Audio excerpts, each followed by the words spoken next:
तो काल व्याल मुख ग्रास त्रास निर्नाश हेतवे श्रीमद् भागवतम शास्त्रम कलौ किरेण भाषितम।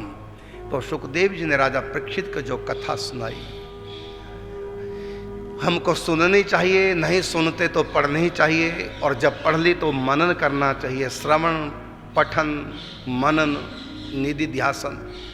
जब हम इस प्रकार से इस कथा को सुन सुन के अपने हृदय में बसाएंगे और कथा में जो लीलाएं वर्णित है उन लीलाओं का चिंतन करेंगे, क्योंकि इन लीलाओं से, इन कथाओं से हमारे भीतर भक्ति का प्रकाश होता है, उस भक्ति के वशीभूत भगवान होते हैं। जब ये कथा सुखदेव जी जब सुनाने लगे परीक्षित को, तो देवता अमृत का कलश लेके आ गए। तो देवताओं ने कहा कि अमृत राजा को पिला दो, क्योंकि तक्षक नाग के डसने से उनकी मृत्यु होगी। यदि राजन ये पी लें अमृत स्वर्ग का, तो जब तक प्रलय नहीं आएगी, एक मनवंतर तक इनकी आयु इतनी लंबी हो जाएगी। एक नहीं 100 तक्षक भी डसेंगे तब भी मृत्यु नहीं, अमर हो जाएंगे।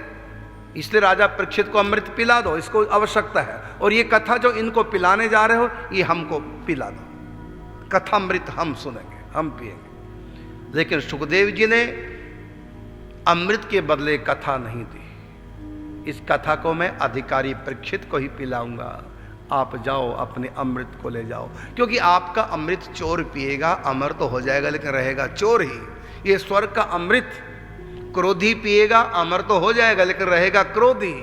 आपका अमृत कपटी पिएगा, अमर तो हो जाएगा लेकिन रहेगा कपटी ही। लेकिन ये भागवत कथा अमृत जो पान करेगा, वो व्यक्ति पवित्र आत्मा हो जाएगा, भगवान की भक्ति करेगा, अंत में अमर पदवी को प्राप्त करेगा। स्वर्ग का अमृत पीने वाला मनवंतर पूरा होते ही उसका पतन होता है, लेकिन कथामृत पीने वाला जिस लोक में जाएगा, यद गत्वा न निवर्तन्ते तद्धाम परमम मम, वहां जाकर के फिर लौट करके माया में जन्म मरण के चक्र में नहीं फंसता। इसलिए आप तो का अमृत कांच के बराबर है और ये कथा मणि के समान है। कौ कचा कौ मणि महान।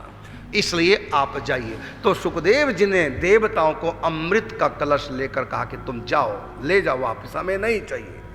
इस कथा के आगे स्वर्ग का अमृत कुछ भी